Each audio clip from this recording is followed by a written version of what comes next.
Well, gangline, Carolina Jackpot time coming at you on Friday afternoon. It's a little after 1. Snuck away to the grocery store. I'll pick up some snacks and stuff for the afternoon games. If you feel like at about 3:30, drop by the Carolina Jackpot channel. We're going to live stream Mizzou versus Arkansas. Go Tigers. It's the only time you'll hear me say that in a while.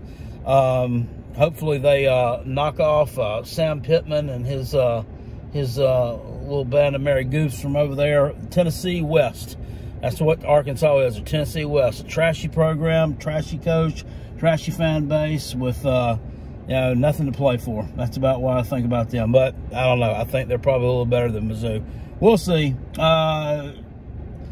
South Carolina versus Clemson tomorrow. And this is time for me to make my official video that I make every year about this game. Give my, pick against the spread, my score prediction, and how I think this game is going to go. 12 o'clock tomorrow afternoon. Of course, we'll be live streaming this one as well, so make sure you don't miss that one. Everybody loved the live stream last year, right? Carolina Jackpot beat up the Christmas tree. Unfortunately, I don't know if the Christmas tree will be around to beat up this year. I don't know if it's going to be put up by that time or not. We shall see. They're supposed to be working on it this afternoon. That's something I don't take part in a whole lot, man. I'm telling you, I was all about decorating for Christmas and everything when I was a kid, but I ain't a kid anymore. It's just tiring. I'd be just as soon to have a little 2-foot tree sitting on the table in the living room and somewhere to put the presents over to the side and ho, ho, ho, Merry Christmas and thank you and everything else. This game, what does this rivalry mean to me? I mean, I was born into this. I have never liked Clemson, period. I mean, I just never have. I mean, this is just the way that I was brought up, and at first I didn't really know why. Because the earliest memories I have was of one of my uncles who was like 20 years younger than my dad. Went to Clemson, and that was like the earliest memory I have of Clemson, anything about it. I remember going to a game in 1981 at Clemson. I remember going with my grandma and grandpa, and Clemson beat Wake Forest that day, 82-24. It was on Halloween. I'll never forget it, because after it was over with, we went to a little Halloween thing for the kids at not our church, but at a Baptist church up the road from where we lived at, and I got sick from strobe lights and stuff in there. I'll never forget that. But my mom just taught me, son, we don't like them. We don't like them. I don't really know why, but we do not like Clemson. So I just carried that throughout childhood, then into teenagerhood, and just on and on. And I finally, when I really became really hardcore into being a Gamecock fan, I mean, the hatred has just grown. It's just more and more. Clemson has had the upper hand in this series, the entire time that I've been alive. They've had the upper hand in the series, period. It's kind of like I can point out our good wins a whole lot easier than I can say, oh yeah, I remember when we lost that one too, because they've been more infrequent. Let's just go on ahead and say it. They've been more infrequent. The 5 wins in a row, I mean, from 2009 to 2013, I can tell you just about every detail of every one of those games. That seems so long ago that it's almost like it was broadcast on black and white television. That's how long ago it seems like. And here's the thing about this rivalry. South Carolina's lost 7 in a row. Say what you want to about none of them have been competitive. The 2015 South Carolina Clemson game, which Clemson won 37-32. That was the game where Sean Elliott was the interim coach for South Carolina. South Carolina was down big in that game. If you'll remember, Deshaun Watson ran in like a 20-something yard touchdown where he dove over the pylon. And then I remember Deion Kane catching a long touchdown pass, which he got in the end zone. And he gave a bird to one of our fans, and they gave him a bird back. I remember that, you know, and South Carolina kind of made a mild comeback of that game. They made it 28-25 at one point. But it was never really in doubt. They stretched the lead back out. They ended up winning by 5. We scored a touchdown with just a few seconds left. Fast forward a little bit longer to 2018. South Carolina lost the game 56-35. They lost by 21 points. And Clemson fans will sit here all day long and pick holes in that game and say, well, you lost by 21. You did this, you did that.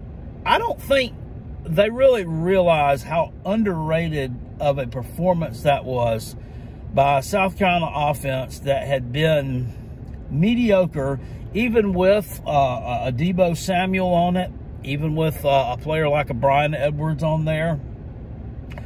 South Carolina really didn't have any capable running backs. Jake Bentley, who was erratic his whole career, inconsistent his whole career, was just as erratic and inconsistent in 2018 as he'd ever been. But South Carolina went out, put up 500 yards of total offense on a team that I think was ranked #1 overall defensively coming into that game. Had 4 defensive linemen, every one of them drafted into the NFL. You know, Christian Wilkins, Cleveland Farrell. I don't remember who the other 2 jamokes were. I can't remember every detail. Y'all can tell me this what.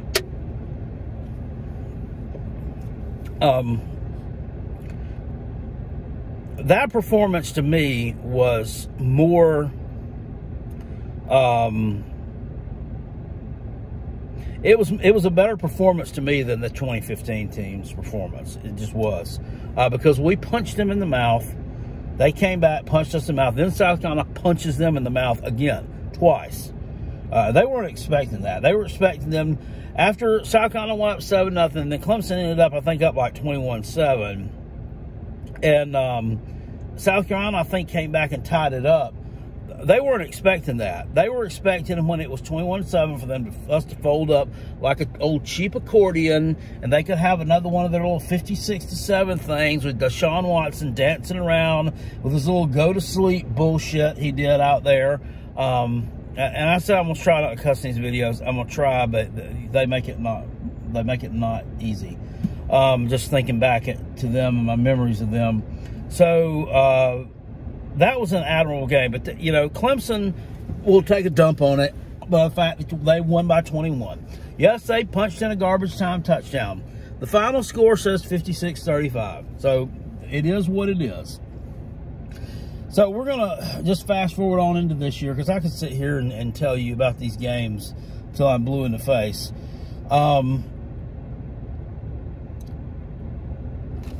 What do I do? I have a feeling I know what I'm going to see tomorrow.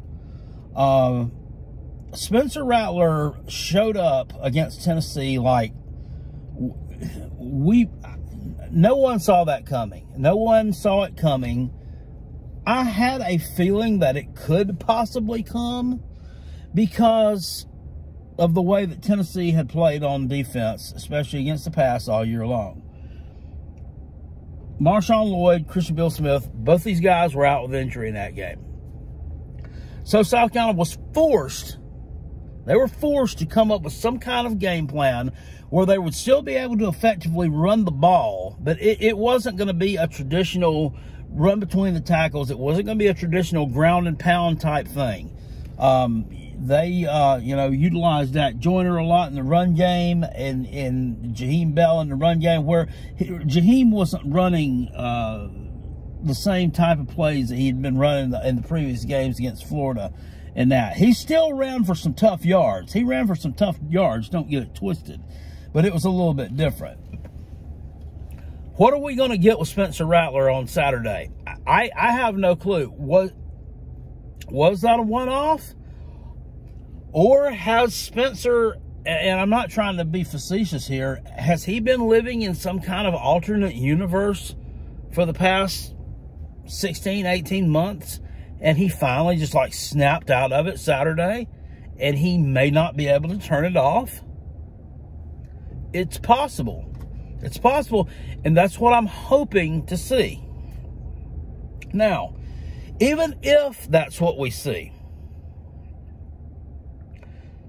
South Carolina has to stabilize the run. And I say stabilize the run because if you've watched South Carolina play football this year and last year too, to be honest with you, they cannot stop anybody's rush attack. They let Georgia State put a ton of yards up on them on the ground. Arkansas put a ton of yards up on the ground. Georgia, it goes without saying, they did. Even Kentucky, in the win that we had over them, they put a ton of yards up on the ground on South Carolina. And I think Kentucky lost that game because they decided they still wanted to try to air the ball out with this freshman quarterback who hadn't thrown a pass since high school. I think South Carolina could have lost that game had they just stuck to a Kentucky game plan of wearing down South Carolina's front seven. They didn't do it. Florida just absolutely annihilated the Gamecocks on the ground. Now that stat, that number-wise, was bolstered by an 85-yard touchdown run. Yeah, so that's still part of the game, and it's just disgusting. So they're going to have to neutralize the Clemson rush attack. They're not going to stop it because they haven't stopped anybody's running attack all year long. But I think there are some yards to be had on Clemson secondary. And Clemson fans will sit here and tell me all day long when I point to that Wake Forest game and they say, well, jackpot, we had that, well, that kid who got all them PI calls. I don't even remember his last name. He's so irrelevant that I don't remember which one it was. Number 24. He's terrible. Got a ton of PI calls against Wake Forest. Every other play, they were getting a pass interference call. It needs to be something like that. So South Carolina needs to push them into a shootout. But South Carolina also is going to have to get more pressure on the ukulele than what we saw Wake Forest get on the ukulele. Because the ukulele, when he gets pressure on him, this guy doesn't perform well. When he gets pressure on him, he throws a couple of bad balls. Maybe he throws an interception. He may fumble. He's going to do something dumb. He's going to do something dumb under pressure. He's just not good under it. And as soon as that happens, you know, they may forgive it one time, even if Clemson's in the lead. If they're in the lead or something, they may be quiet. But if they're behind, or if it happens again, the fans are going to be coming out of the woodwork. They're going to be doing the same old crap they always do. They're going to be hollering for Cade. They're going to be like, why is this guy still in the game? Yada, yada, yada. You know, that's how they are. They're so disingenuous that they appreciate nothing. They appreciate nothing, and that really kind of got in my craw the way that that he benched the ukulele in that Syracuse game. He didn't give the kid that he's handed the keys to the Porsche over to a chance to bring that thing on home and put it in the garage. He didn't. He took his keys away from him 5 miles away from the house and gave it to this freshman. And he did absolutely nothing to lead you to that win. Syracuse made no mistake about it, Syracuse and the refs handed you that game. Had you lost to the Fruit, and then they went on a 4-game losing streak instead of a 5-game streak like they're on, that would have been a little more material. I mean, they're just terrible. Clemson's offense and even their defense, I mean, they've got some talent over there. We were told this is probably going to be the best defensive line in college football this year. Yada, yada, yada. I'm sorry. This guy y'all got, this Wesley Goodwin guy, this Goodman, whatever his name is, this guy that fetched coffee for Bruce Arians out there at the Arizona Cardinals. He's not good. I mean, he's not good. I'm not going to say he's not good. He's not as good. He's not as good as Brent Venables. It's not. I mean, there's nobody that is. But he's nowhere remotely near. Nowhere remotely near Brent Venables. And as soon as some of these players start getting out of system, some of the ones that were brought up by Venables, some of the ones that I'm not going to say that you're not recruiting at a high level, but the ones that were coached up by Venables are still there. You know, as a couple of years pass and those guys that were coached up by Venables, they start leaving your program for whatever reason, they graduate, you know, NFL, whatever. you're going to start seeing the effects of that because they're not being developed right now. They're not being developed the way that he was developed. Just don't believe they are. Same thing on the offensive side of the ball. I mean, your offensive coordinator and these guys over on Zach Smith's Ohio State Minister Sports podcast, he calls them Dabo's cousins. Dabo's cousins, and that's exactly what they are. So, you know, I can pick holes in you and your team just like the way you can pick holes in South Carolina. Just doing a quick position-by-position breakdown, quarterbacks versus quarterbacks. I think these guys are about even. Stat-wise, the ukulele's better because, you know, Spencer Rattler's had some terrible games this year. I think Spencer Rattler is infinitely more talented than the ukulele. He hasn't shown it. So, decision-making, I would think that the ukulele is probably a little bit better because ukulele will take off running a little bit. And they say, but here's another misnomer of the Clemson Bears. Spencer Rattler can't run. You ever say he can't run? He can. Yes, he will. Yes, he can. He has. Hell, he caught a pass the other night in that game. It wasn't, you know, he caught like a 15-yard pass over the 4-line. Tell me the guy can't run. Dumb. There's dumb. Dumb. Football ignorant and dumb. So quarterback versus quarterback, I mean, I wouldn't tell you that if in a pinch, I wouldn't take the ukulele on my team and swap him out for him. But if it were the shoe were on the same foot, they'll tell you they wouldn't because they're too proud. But Clemson would take the Spencer Rattler on their side as well.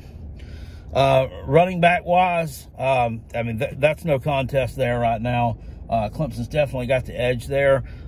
Shipley has had a great year. I mean, he's going to break 1,000 yards on Saturday.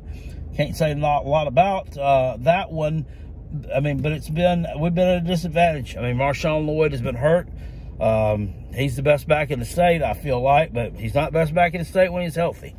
Or not healthy, and he's on the sideline. So, and then Christian Bill Smith from Wake Forest, you know, I thought this guy was going to be a real game changer for us.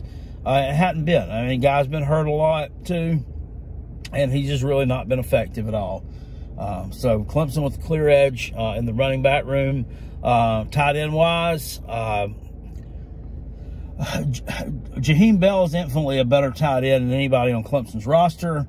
However, South Carolina's really just not using him as a tight end. That's listed as his position. He's a hybrid player. He's a utility outfielder who plays a multitude of positions. Clemson, you know, this Jake Brenning stool sample. This guy's done a good job this year. I mean, he has. He's caught some key balls. He's caught a lot of touchdown passes. I mean, he's really got the tight ends involved in the game for them. The reason why is because their core of receivers is horrible. It just is. Zero, Antonio Williams. Not only, you know, he's a zero on the back of his jersey, he's zero for Shane Beamer's little 7-on-7 deal at South Carolina. There was a big deal about that over the summer. Got kicked out of there. And like, really, you know, y'all Coops just did that because he didn't come to play for y'all. No, I think he was probably down there making an ass of himself. That's why he got kicked out. I mean, Shane Beamer's not just going to... If Shane Beamer doesn't approach me as the kind of guy who would just walk up to some Joe just sitting here in some bleachers just watching football and just say, hey, man, would you mind leaving? I mean, why would he do that? Why would he do it? Why would he waste his time doing that? He wouldn't.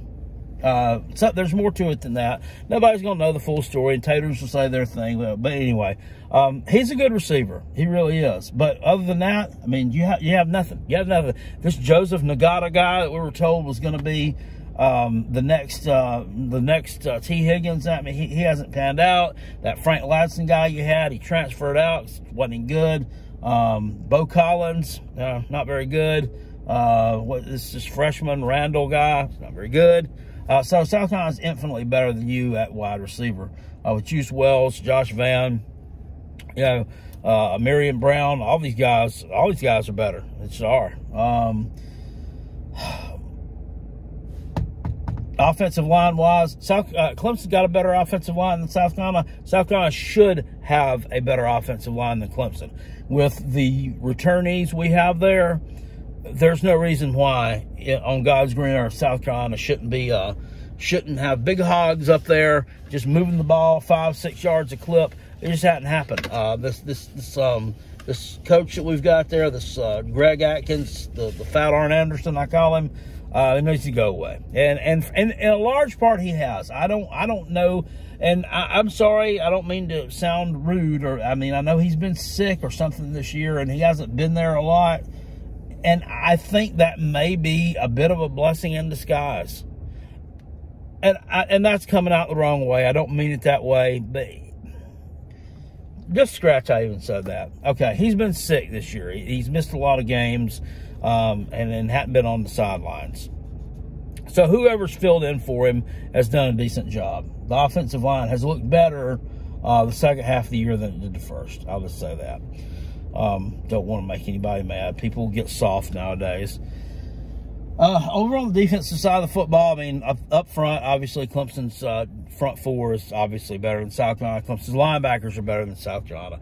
Clemson's secondary as a whole is probably better than South Carolina. Now, Cam Smith is a better player than anyone in Clemson's secondary.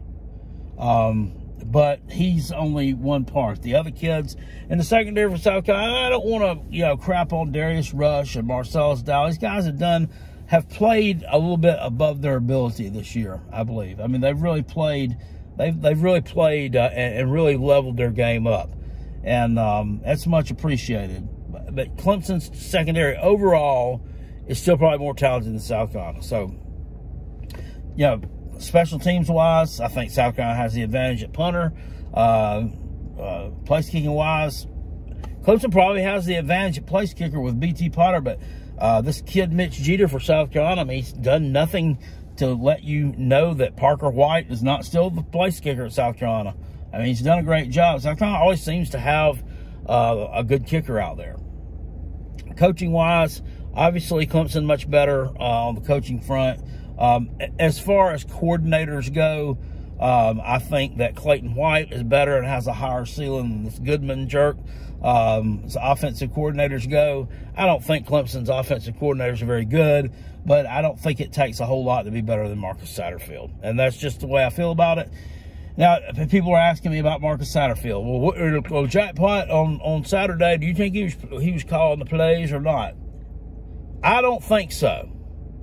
I don't think he did. That game plan just looked totally different from anything that guy schemed up all year long. I do not think that there's any way that he was calling plays in that game. I just don't. You'll see over on the sidelines, there's a little clip on Twitter that was floating around, and it's not there anymore, of right before South Carolina ran several plays. You'd see Shane Beamer get right up next to him,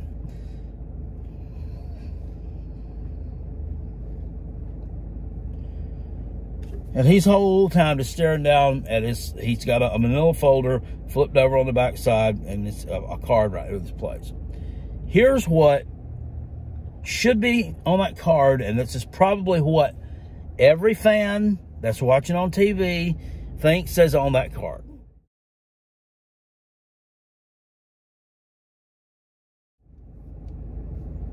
Me too. I mean, when I saw it, I wasn't even thinking about that. I wasn't even thinking about him on it.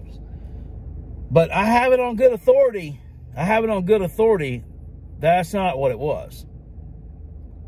Shane Beamer was whispering things into him.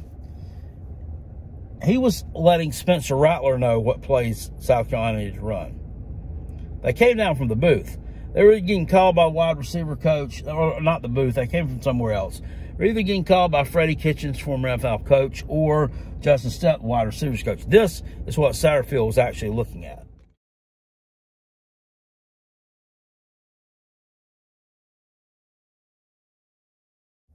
Don't judge. Don't judge. Don't you judge. I have it on good authority. That's what he was doing. So getting down to this game, obviously crowd is going to play a factor into it. South Carolina at one time was playing better in these games at Death Valley than what they were doing in Columbia for whatever reason. Just weird the way things go. But that's been a long time ago. It's been years ago. We've lost 7 in a row in the series, and it's been 9 years since we won a game in the series. Of course, in 2020, it was canceled out because it's the COVID year. The idiots, Clemson fans, will tell you it's because the SEC was scared to schedule a non-conference opponent. Yeah, we were real scared to schedule one. Who was it? Tell us who you scheduled as your non-con game that year. Yeah, and we'll hang up and listen. It's just the way it was. They would have won that year as well. That team was terrible for South Carolina. We're getting to the point in this rivalry where you're getting dangerously close to going so long without a win,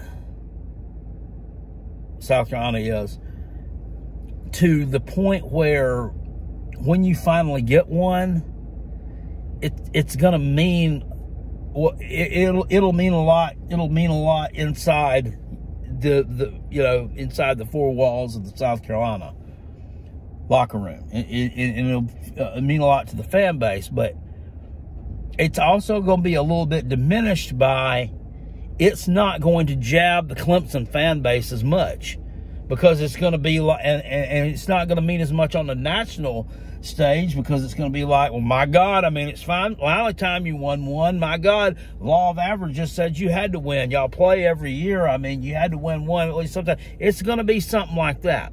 It's going to be something like that. So I think, if not this year, I think South Carolina has to get a win in this series next year, or we're going to approach that. And it just cannot go. South Carolina cannot let them win next year, because if they do, it's going to be a decade. It's going to be a decade of dicking that you don't want that. You don't want to see that. I don't care about this recruiting. I don't care about that. I mean, I care about recruiting. I'm just saying, I don't care about Clemson's recruiting. I don't care about that applause. Sometimes big-time players have to step up and make big-time plays, and that's what South Carolina's going to have to do in this game on Saturday if they want to win it. You're going to have to – you're not going to stop. South Carolina's defense is – I'm sorry, the front 7 is too soft to stop the ground and pound attack from Clemson. Those are. They can shut Clemson down through the air. They can shut them down because, as I said, get some pressure on the ukulele. Clemson's offensive line is not that great. Get some pressure on the ukulele, he's going to fold up. And then, the fans are going to start giving him the death threats and yelling at him and everything else. They're going to bring this Klubnik guy in who's not any good either. But then you still have the run game that has to be taken away. And I, for one, I cannot stand to see the Shipley guy have any success. I want to see South Carolina absolutely shut him down.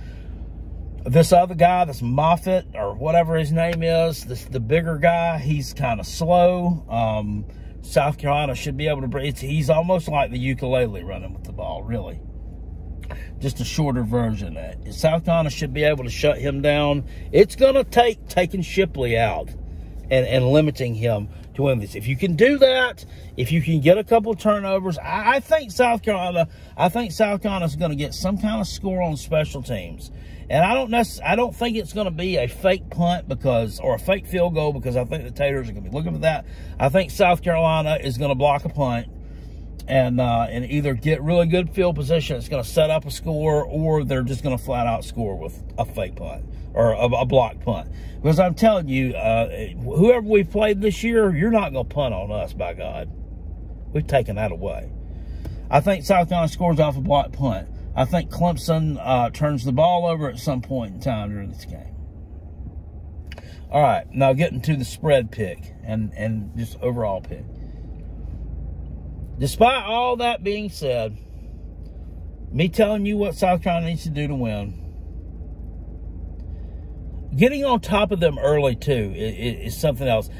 You're not going to totally take the crowd out of this game. Limit their effectiveness. Limit the crowd's effectiveness on this game. It's not supposed to be great weather. Okay. Despite all that being said, I just don't see a way that South Carolina wins this game. I just don't. Do I want them to? Oh, God, more than anything, I want to give it back to them so bad. And I'm telling you right now, just fair warning, if we do pull this thing out, you will hear my loud mouth worser than you ever thought imaginable. So you might as well just have to turn it off and not tune into me, because you're going to hear it. Unfortunately, I just don't think that's going to happen. This is a totally different animal than Tennessee, and the Tennessee win was a great win. And that's another thing that I'm tired of is the stupid Tater fans and the stupid Tennessee fans trying to diminish that win. Tennessee fans that sit here and diminish the win by telling you, we threw the game, we did this, we didn't do that, y'all dumped too much sand on the field, we didn't bring enough mustard, just whatever excuse they can come up with. Tater fans diminishing it, what you say, wait, Tennessee ain't got no defense, Carolina Jack, Tennessee ain't got no defense. I already told you, that was some big boy football being played out there. Tennessee doesn't have a good defense, but they were playing defense. It's not like they were sitting there and just missing tackles on purpose and letting South Carolina just run all over them. This wasn't happening. Who the hell really thinks that happened? Okay, this Josh Heupel, this guy's making how many $1 million worth a year? Do you think that he's going to put his career and his livelihood, his likelihood, and his ability to earn money to buy his Debbie cakes on the line to throw a game against South Carolina? No. Hell no. Come on, man. Come on. Get in the world of reality. That didn't happen. They just got their ass kicked. Plain and simple. That's what happened. Anyway, however, this is not Tennessee. Clemson's defense is obviously on a different level than Tennessee, even though, I don't particularly think the coaching that they get from it's particularly great. They're still, if you watch Clemson's defense, they over pursue a lot. They really get out of position a lot. You'll see that happen too.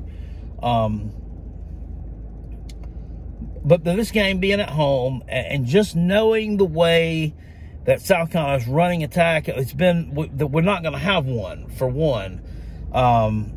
Unless we're able to continue the success we had against them last week, I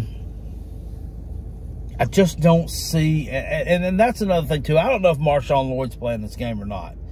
If he plays in this game, I think that's a plus on one hand, but it's also not a plus on the other hand in and of, when Marshawn Lloyd and Christian Bill Smith were out, South Carolina was forced to come up with a different game plan, and when it was a different game plan, it came a more innovative and wide open game plan that was harder to prepare for. But whether he plays or not, I just don't see them being able to handle the Clemson line of scrimmage for 4 quarters. I see, for some reason, I see South Carolina getting out in this game in front. I see them getting out early, 8-0. I see Shane Beamer scoring a touchdown, and I see him going for 2.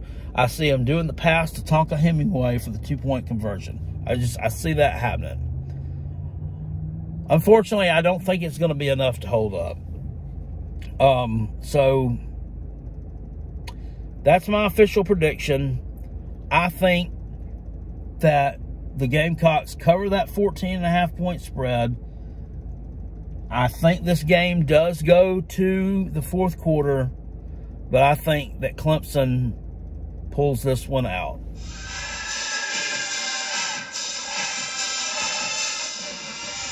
That's it, guys. That's my final score prediction.